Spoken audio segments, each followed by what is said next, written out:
Your world was a globe of rust and silence. You lived in the shadow of forgotten giants. Their ship skeletons clawed at the pale orange sky. Dust was the only crop that grew without effort. It settled on your clothes and in your lungs. Life was a quiet routine of salvage and survival. You knew every bolt and every wire in the graveyard. One day, a shadow fell where none should be. It was long and impossibly thin. The being that cast it was not made of flesh or steel. It seemed woven from twilight and old starlight. It did not walk on the dust. It drifted just above it. Its voice was not a sound, but a thought placed in your mind. It offered you a trade. You had something it wanted, not the bits of tech you scavenged, not your life or your labor.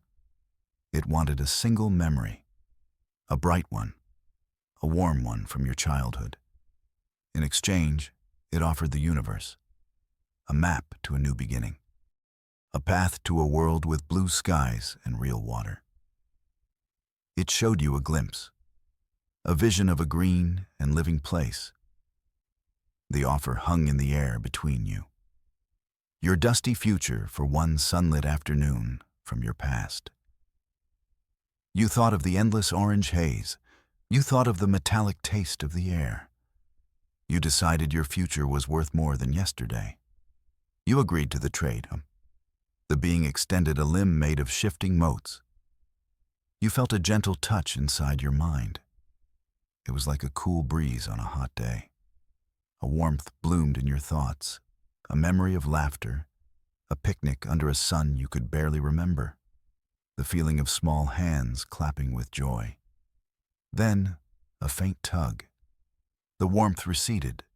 In its place, a cold weight settled in your hand. You looked down.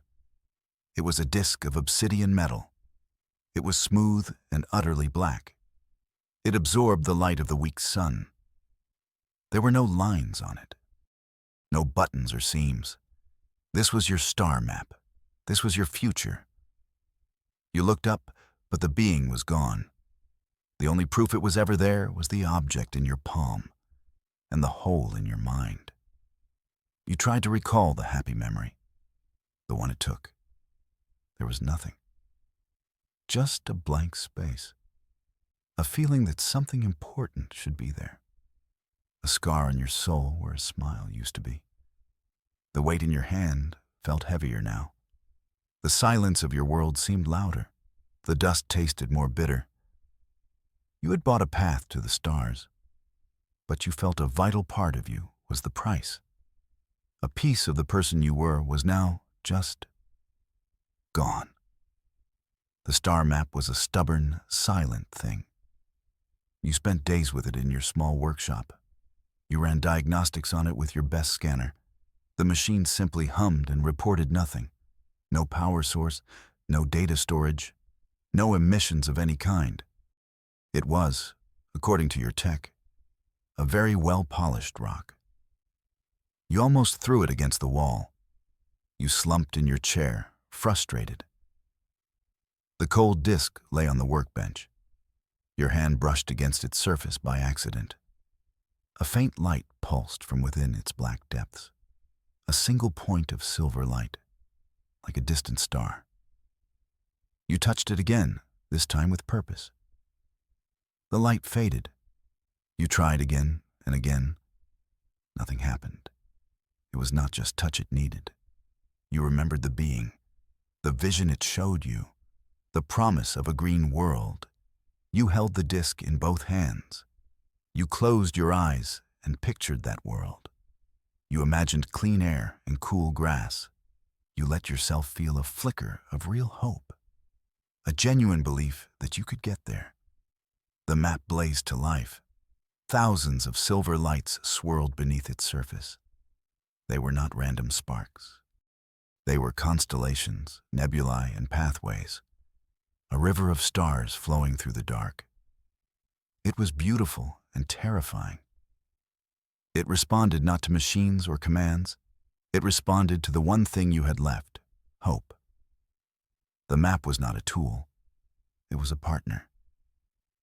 You knew you could not stay on this dying world. The map showed you a way out, not just for you, but for everyone. But you needed a ship, not one of the ancient, broken giants in the yard. You needed something small, something you could fix on your own. You remembered a story, a small transport ship that crashed in the canyons. You found it half buried in red sand. It was called the Comet's Tear. The name was far too elegant for its current state. It was a rust bucket, a flying brick with delusions of grandeur. It had all the grace of a dropped toolbox.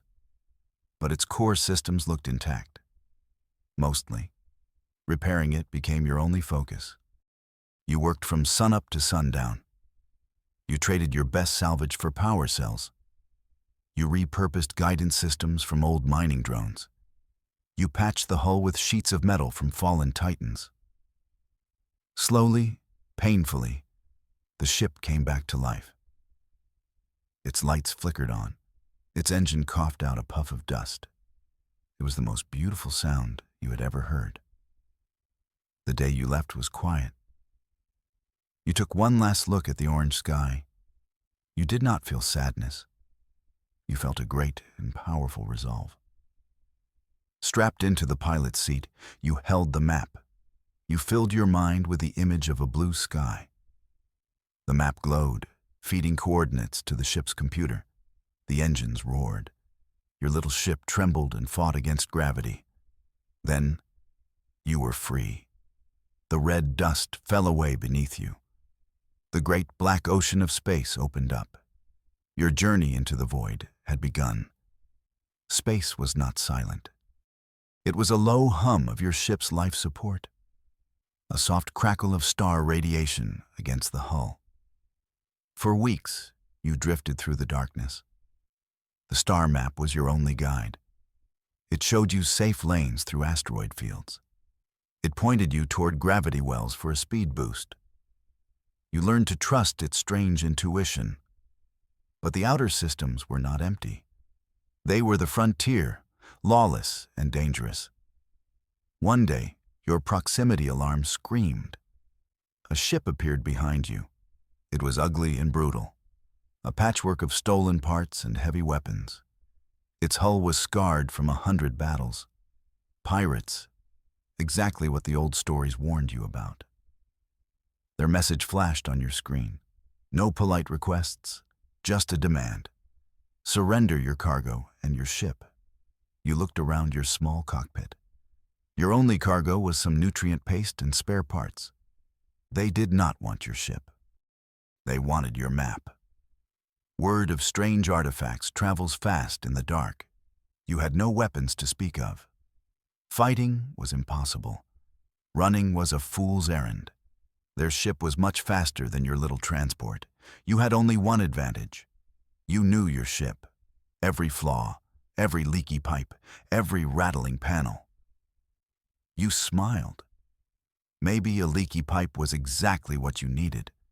You pushed the Comet's Tear to its limit. You dove toward a dense field of icy asteroids. The pirate ship followed, its engines burning hot. You weaved through the frozen rocks. The pirate captain was skilled, matching your every move. But they were arrogant. They pushed their ship too hard. You saw your chance. A large shadowed asteroid loomed ahead. You angled your ship. You opened a valve to an external coolant pipe. A huge cloud of white gas erupted from your engine. It looked just like a catastrophic explosion. You cut the main power at the same moment. Your ship went dark and silent. You tumbled through space like a piece of debris. The pirates took the bait. They slowed down, moving in to inspect the wreckage. They thought you were finished. You drifted past the dark side of the large asteroid. Once you were out of their sight, you slammed the power back on. The engine screamed in protest. The ship lurched forward. You shot out of the asteroid field. By the time they realized what happened, you were gone. Just a tiny flicker of light disappearing into the black. You had survived your first test, but you knew the lawless expanse had many more. Your daring escape left you low on fuel. The ship's food synthesizer was also making worrying noises. It now produced a paste that was offensively beige. You needed a place to dock. The map pulsed, showing you a small waypoint. A trade station called Port Nowhere. The name seemed honest, at least. The station was a mess of rotating rings and docking arms. It smelled of recycled air and fried circuits. Aliens of a dozen species haggled in cramped corridors. You kept your head down. You traded some spare parts for fuel cells and ration packs. You just wanted to leave as quickly as you arrived. As you walked past a merchant's stall, you heard it. A strange, simple melody played from a small music box. It was a gentle tune, full of a warmth that felt out of place here. The sound stopped you in your tracks. Your heart ached with a sudden, sharp pain. A feeling of immense loss washed over you. You knew that song. You knew it from somewhere deep and important. You could almost see it, a memory on the edge of your mind. Sunlight, a blue blanket, a smiling face just out of focus. It felt like a phantom limb, an echo of a joy you once possessed. You reached for it, you tried to grasp the memory, but it dissolved like smoke. The stall owner, a creature with 4 eyes, noticed your distress. A classic tune, it gurgled, from old Earth. A lullaby, I think. The words meant nothing to you. But the empty space in your mind screamed. The memory the Elder One had taken. It was not just an image. It was tied to feelings, to sounds. The universe was full of ghosts. Ghosts of a past you could no longer remember. You left the station with a new kind of fear, not of pirates or engine failure, but of the pieces of yourself you had left behind. The map guided you onward. It led you away from the common trade routes. It took you to a sector marked as unexplored. Your ship's computer warned you to turn back. It listed gravitational anomalies and energy fields. You ignored it. You trusted the light in the black disk. You arrived at the coordinates. Before you was nothing, just empty space, black and still. You wondered if the map was broken. You felt a wave of disappointment. Then, the space in front of you began to change. The stars seemed to bend and warp. Something immense was moving in the dark. It was a construct, a machine so large it blocked out the stars. It was a geometric wonder of silent black metal. It had slumbered here for eons. Your tiny ship was a mote of dust before it. Lights moved across its surface. They converged and formed a single, massive eye of blue light. It was awake, and it was watching you. A voice entered your mind, not like the being's whisper. This was ancient and powerful. It was the sound of grinding galaxies. It did not speak in a language you knew. It spoke in pure concept. It communicated the idea of a gateway and a guardian. It was the guardian. To pass, you had to answer a riddle. Your ship's computer was useless. It could not understand the question. The riddle solidified in your thoughts. I have no voice, but I tell all stories. I have no body, but I travel every world. I can build kingdoms or tear them down with a single touch. What am I? You thought of your computers, of data and logic. No, that was too simple. This creature was ancient. It would not think in terms of technology. What tells stories? What travels without moving? You thought of the hope that powered your map. You thought of the ache of your lost memory. You remembered the look on the faces in Port Nowhere, the fear and the greed, the spark of kindness in a few. You sent your answer back, not in words, but in a feeling, in a pure concept, just as it had asked. An idea. The blue light of the Guardian's eyes softened. The immense construct began to move. A section of its vast body slid open. It created a perfect corridor of light through the darkness. The way was open. The Guardian had tested you, not on your knowledge of star science or engineering. It tested you on something only a human could understand. The power of a simple thought. You guided your ship through the gate. You were deeper in the void than ever before. But you were not afraid. You had proven you belonged out here. The space beyond the gateway felt different. Older. The stars burned with a colder light. The map glowed brighter than ever. But your ship was showing the strain of the journey. The coolant leak you used to trick the pirates was now a real problem. The hull integrity was worryingly low. You needed help. A real mechanic, not just your own patch jobs. The map led you to a small, isolated asteroid base. It was little more than a single landing pad and a pressurized dome. A ship was already docked there. It was a sleek, silver vessel that looked dangerously fast. Its hull was marked with the insignia of a freelance pilot. You landed your battered transport next to it. The contrast was almost funny. The beautiful starship and its ugly, forgotten cousin. A figure emerged from the silver ship. They were tall and slender, encased in a dark flight suit. The helmet retracted to reveal a non-human face, skin the color of lilac, large, intelligent black eyes. This was Xylos, a pilot famous in the outer systems. Famous for being cynical, expensive, and incredibly good at their job. Xylos looked at your ship, then at you. One of their thin eyebrows raised in amusement. Did you win a fight with a garbage compactor? Their voice was smooth, with a weary edge. Or does it always look like that? You explained your situation. You needed repairs. You did not have much to offer in payment. You showed them the star map. You told them of your quest.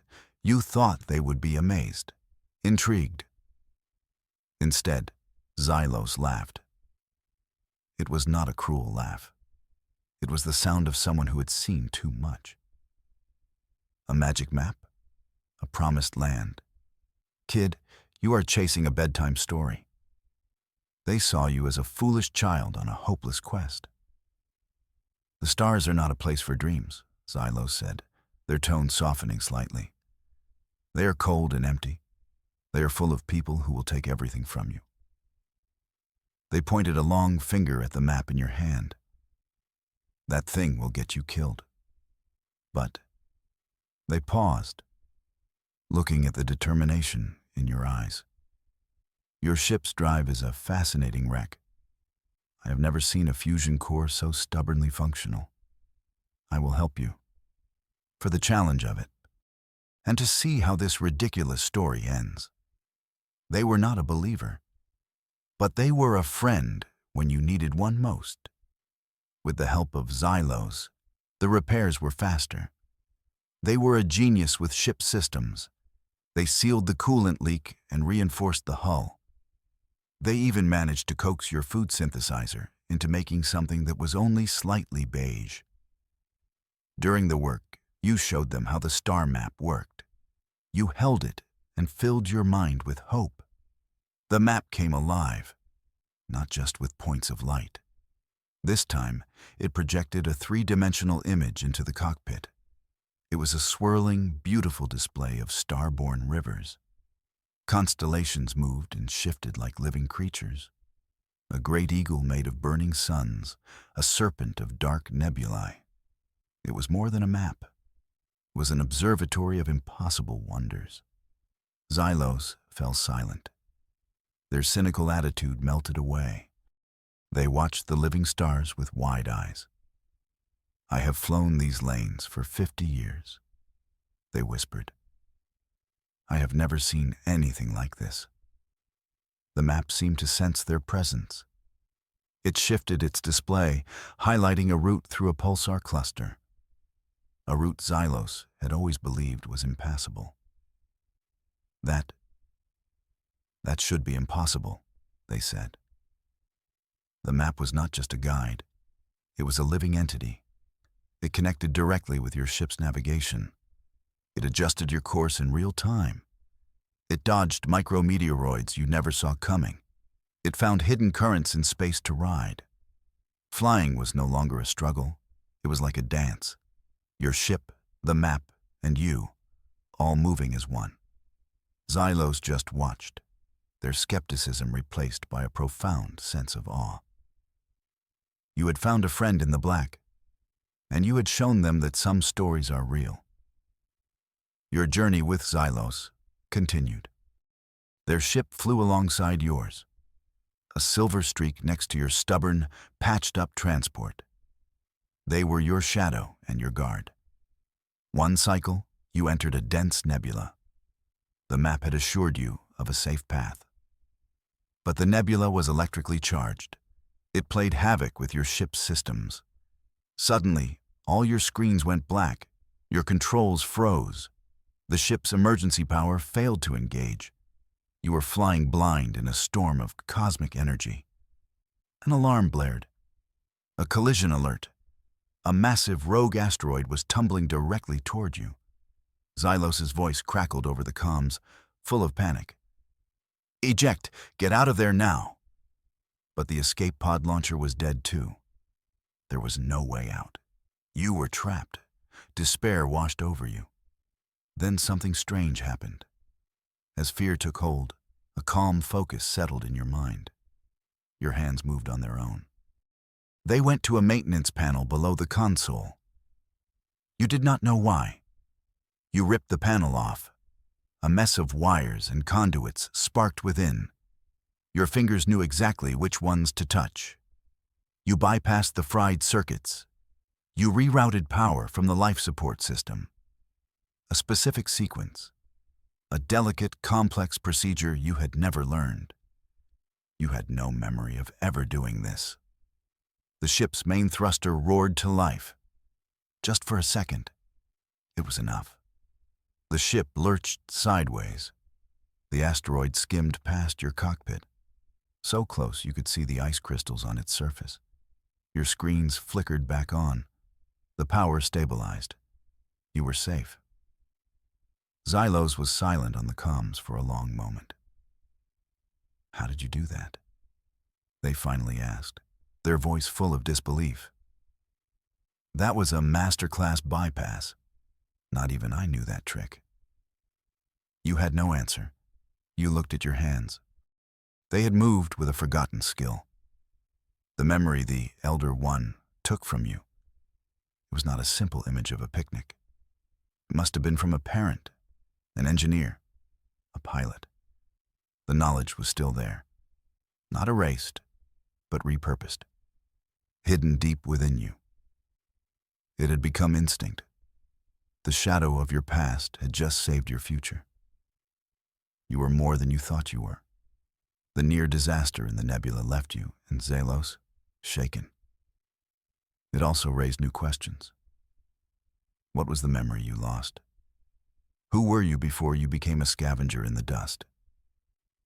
You focused on the map, hoping for answers. You projected the living constellations inside your cockpit. You spent hours studying them. Xylos helped you analyze the map's patterns. They noticed something you had missed. The map was not just showing you a path. It was telling a story. The constellations it formed were not random. They were ancient symbols, markers left by a civilization far older than any known race. These are not stars, Xylos said, pointing to a swirling cluster. This is a word, a name. Combining the symbols, they translated a single phrase. The Collector of Moments. It was a title, a designation. You realized it was the name of the being who took your memory. The Elder One. It was not a monster. It was not a thief in the way you understood it. It was a collector. and it had a purpose. Your trade was not a random act of cruelty. It was part of a larger plan. The map was not just a path to a new home. It was a breadcrumb trail, a test. The Elder One was not just watching. It was guiding you. Every challenge you faced, the pirates, the Guardian, the Nebula, was a deliberate trial. It was testing your resolve, your ingenuity, your hope. You were part of a grand, star-spanning experiment. The thought was both terrifying and exhilarating. Your small life was tied to a being of immense power, and your forgotten past was the key to it all. The map's path grew clearer now. It led you to a single, bright star in a dark region of space. This was it, the final destination, the promised world. As you drew closer, your ship's sensors picked up a planet, one planet orbiting the brilliant star. Its readings were perfect. A breathable atmosphere, liquid water, a green and blue marble, just like the vision. You and Xylos looked at each other. A slow smile spread across your face. After all the hardship, you had made it. You guided the comet's tear through the atmosphere. You broke through the clouds, ready to see lush forests and wide oceans. But there was nothing. The surface was a wasteland, a gray, barren expanse of cracked rock. The oceans were toxic sludge. The air, while breathable, was thin and dead. The sensors had been tricked. The planet was a hollow shell, a beautiful lie. It was a trap, a bitter, dead star at the end of a long road. All the hope that had powered the map vanished. It flickered and died in your hands, becoming a cold, black disk once more. Despair crashed over you like a physical wave. You had sacrificed everything for this. For a dead world. For a cruel joke.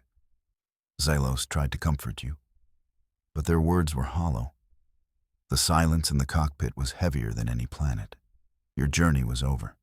You had failed. You slumped into your chair, the cold weight of the useless map a mirror of the cold weight in your heart.